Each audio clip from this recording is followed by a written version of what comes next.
Good evening, friends. Welcome to the India Power Talk.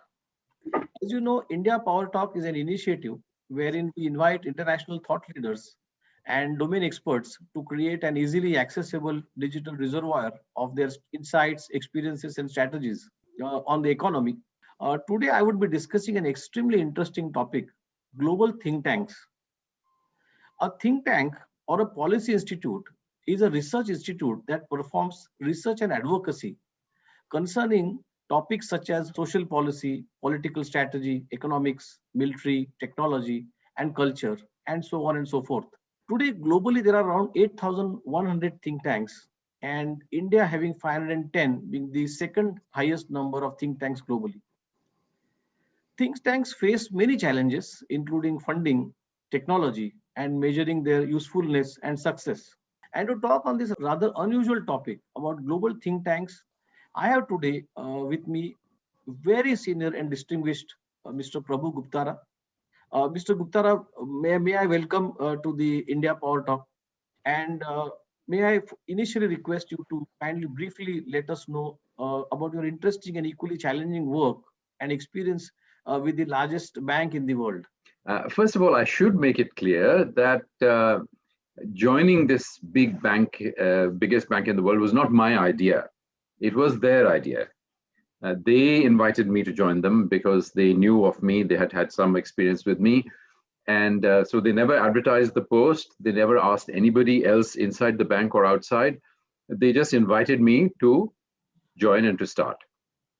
First of all, my responsibilities were in the area of helping the bank to internationalize. They were international in their operations. They were not international in their structure or in their culture. I see. And so I was asked to come in and help them to internationalize their culture. That was the first thing. And then in 3 or 4 years, that basic job was done. And then they asked me to be responsible really for think tanks that I had started developing earlier. Before the first job was finished. I had just started running them because I realized there were gaps in the areas that the bank was covering. These big areas that were missing, I spotted and I said, look, we should be doing something about these areas. And that's how the think tanks originally started. They started as little meetings to think about this particular problem or challenge or opportunity. So what was the purpose of these think tanks?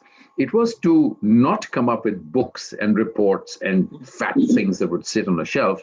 So the reports of these think tanks always consisted of 1 page of A4 in which the first sentence or paragraph or clause, whatever you want to call it, first item, consisted only of what is the problem or the challenge or the opportunity. Next, is the bank doing anything about it? Has the bank done anything about it? If so, dung, dung, dung, dung, these are the things we have done or not done. Next, possible courses of action. We could ignore this, we could go into it full steam, we could start with a little toe in the water, whatever. Options. Recommended. Okay. Last line, recommended. This is what we recommend.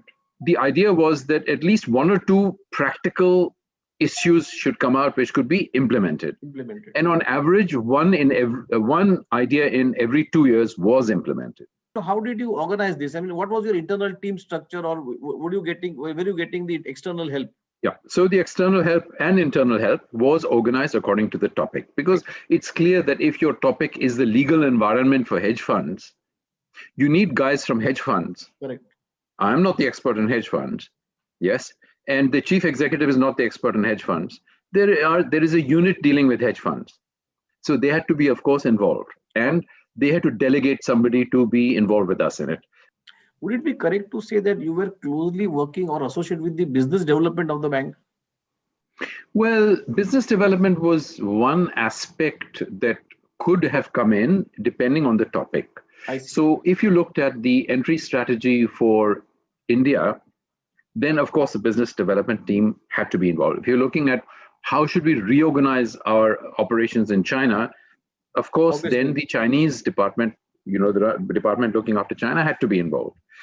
If we're looking at lasers and how they are being transformed, and is there a business opportunity for us here, there is nobody in the bank looking after lasers, right? It's not our business. So we had to construct a team so that Understood. somebody in the bank was interested, and then we constructed the team mainly from outside. On the other hand, with real estate, when we looked at the globalization of real estate, the bank has real estate in important centers in the most expensive parts of the most expensive cities in the world. And each of them is within the legal context of that country, right? But there is one man or a small team sitting in Zurich, which is somehow coordinating and trying to keep on top of everything in all the real estate areas. So when you look at the globalization of real estate, you're looking at what is happening in the trends globally in real estate. How are they going to impact the bank? And what should the bank be doing in terms of responding to these global trends? And the idea, for example, was we could sell some of these properties and take them back from the seller. Part of the condition of the sale is we will take them back from the seller on rent. Got it. That way you release the capital involved. That party will redevelop the site according to what they want, and we will rent the area we are interested in. Gives us greater flexibility, reduces the cost of capital for us. But different locations had different solutions. And of course, you had to develop the kind of matrix on the basis of which these decisions had to be taken. So, and of course, then there is the additional question of if globalization of real estate is taking place, which are the largest companies? Do we, as the world's largest bank, have the right relationships with these companies as they're expanding and globalizing? Because obviously they will have financial needs. Correct. Right? So there was the portfolio side, real estate portfolio side, and there is the banking side. Got it. So in each of these kinds of issues, whether it was a challenge we should be careful about, whether it was an opportunity, different expertise was involved. And the job was really to bring the different expertises together so that we could really think about this subject in the round, in the whole, so that we could come up with the best solutions for the bank. Could you dwell upon the current global think tanks and their work? And maybe also you could you could speak on what are the different categories of think tanks we are looking at currently. Well, there is no official categorization of think tanks, but you could think of think tanks as being divided between private sector and public sector, if you wished. You could think of geographical categorizations, if you wish. You could think of subject-specific categorizations, if you wish.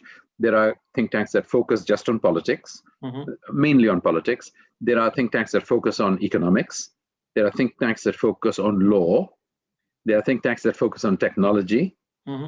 There are think tanks that focus on social implications or ethical implications of things, public policy.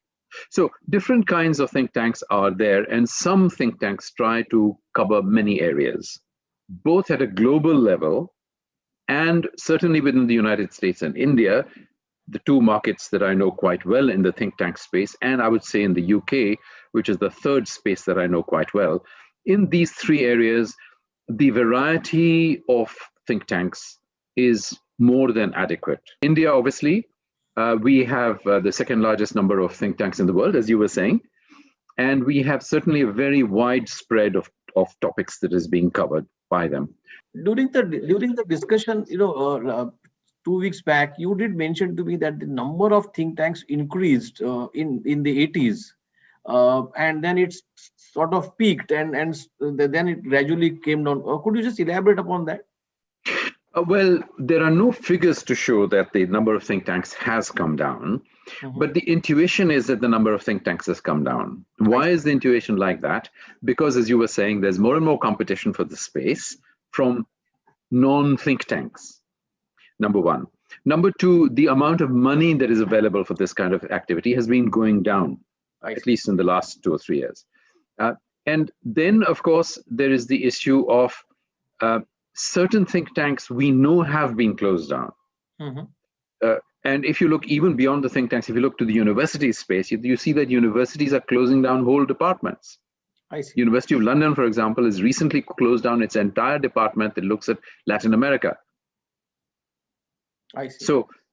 So these are huge steps that are being taken by major institutions to cut down expenses. And so the instinctive feeling is that the number of think tanks has started coming down and probably will continue to come down. So as has happened in most other sectors, we will find the largest think tanks continuing to prosper. We will find the smallest think tanks somehow managing to do okay and maybe producing very good work. But the middle-sized think tank will be stripped out of the economy. Do you see at a very macro level, do these think tanks converge on issues or the conclusions or their processes or No, practices? no. Think tanks are on the left and on the right. Mm. There are think tanks that pursue a very leftist vision. There are think tanks that pursue a very rightist vision.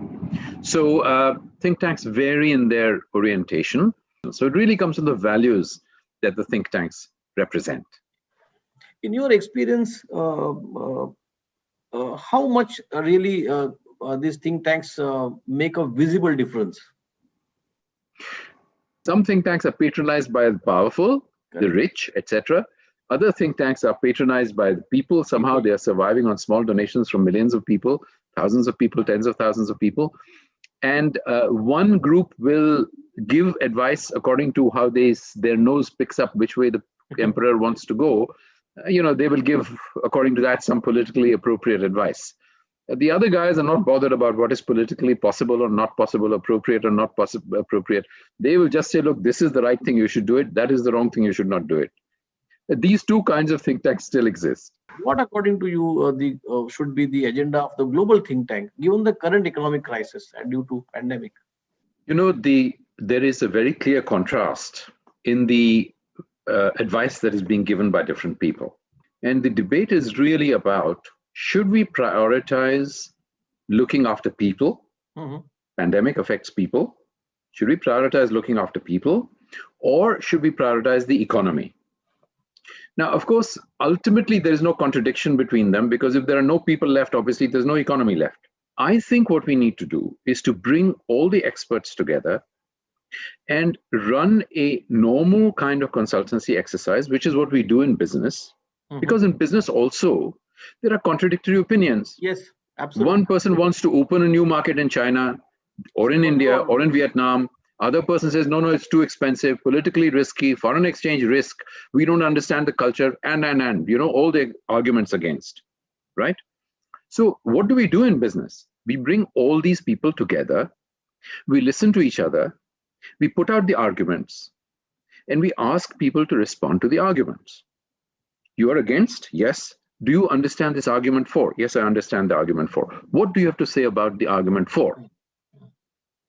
And similarly, you go through a process of coming up with the best solution, which looks after both the points that are being made, because both are important. So we need global solutions, not only national solutions. Of course, we need national solutions. I'm not arguing against them. We need national solutions and we need global solutions. So we need to come up with a solution which not only prioritizes the economy and prioritizes people, but also looks after the environmental factors, yes, because of which this disease has risen. I was reading an article the other day on this, and a very senior author has rightly mentioned that this is the golden opportunity for the global thinkers and global governments and all countries to really reboot economy, environment, and education. All three are so basic, and we really need to bring it in line with thinking the world as one village and human being as the center point of the impact of the economy. So yes, what, according to you, should we really India have its own think tanks? We have our own think tanks, I'm sure. So what should be our priorities? First of all, I think we need to be conscious, and very often we are not conscious, that we have our own national think tank. It is called Niti Aayog, used to be called the Planning Commission. The oldest existing independent think tank was created in 1930. It's a little later, in 1930, and that was the Gokhale Institute of Politics and Economics, which is actually our oldest existing think tank. It has existed for 90 years, so it's quite old, quite ancient, quite well established, in Pune. Now, it started with great energy, produced very good work. A book every year. It was a tiny think tank, and it produced one book every year. But slowly, the research productivity has declined. Now it is a deemed university. It's not only a think tank, now it's a deemed university. Of course, it's a small university, but it's a university. You know how many books they produce every year? You know how many books they produced in the last 35 years? They produced 6 books in 35 years. So you can see productivity has declined. So we need to understand why it is that productivity declines, whether in the case of the Planning Commission or in the case of Gokhale Institute. Why does productivity decline? Well, someone with entrepreneurial energy and the right connections and the right resources sees an opportunity and says we should start something. And he or she somehow succeeds in starting something. Other people say, oh, that's a good idea, I should join. And they come with the right missionary zeal to start something new, right? And they are very productive. But slowly over time, these guys get old. Slowly over time, these guys get tired. Slowly over time, these guys die. New people join. Why do they join? They don't join necessarily because they want to be highly productive. Some of them join because they're lazy and it's a nice job. You know, you can sit and make money and they have a comfortable life. Other people join actually to exploit the institution, not only to have a comfortable life, but to exploit the institution for their own benefit. So slowly over time, these time servers, what I call time servers and rent takers, come in and occupy places. I'm not saying, by the way, I'm not saying this happened to Gokhale Institute. But I'll tell you that happens across. It happens across. It happens across. Happens across all institutions I have seen. Yeah, no. But this is no. But this is the point I'm making. It does not happen across all institutions. And I'm giving you an example from think tanks. Our second oldest think tank is the Tata Institute of Social Sciences, TIS. Correct. Yeah. Tata Institute of Social Sciences has not declined in productivity. If you look at Tata Institute, it is flourishing. Yeah, it is producing good work.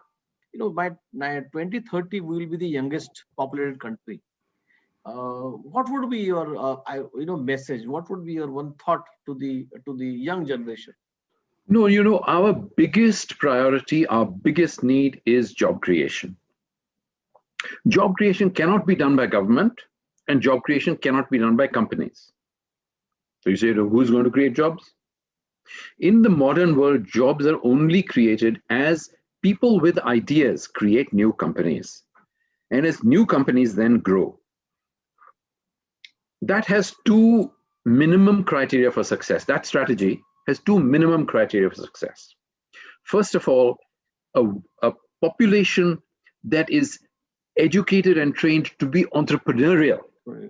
You know, in the new education policy, the NEP 2020, which is being announced just 15 days back, that policy has a comprehensive chapter on how do we bring entrepreneurship education or skill sets in the education, in the mainstream of education system itself. Our problem as a nation is we have no shortage of ideas, good quality ideas. Our problem is always implementation. So your point was that we have to inculcate entrepreneurial education or entrepreneurial mindset. With work ethic for the top as well as for the bottom. That is the basic level of education of our people has to go up. Till the basic level of education of our people goes up, we will never be able to create an entrepreneurial country. First thing. Second thing is, actually, even if we take the entrepreneurial ideas that are there right now, we can do with many more, but even if we take the entrepreneurial ideas that are there, we do not have the ecosystem by which we can nourish these ideas. We don't have it. Somehow, some of us have access to money abroad and we can go and get it. Great. But we do not have our own ecosystem. Yeah, there are 1 or 2 funds, I'm aware of them, but basically we don't have our own ecosystem for it. So in addition to creating the entrepreneurial and hardworking workforce, we also need to create the entrepreneurial ecosystem, which can find ideas, finance ideas, take companies that are small to the next stage, take companies that are medium-sized to the next stage. This we do not have. Great, Mr. Guptara. Thank you very much for your valuable time, insights, and experience. It was a pleasure talking to you.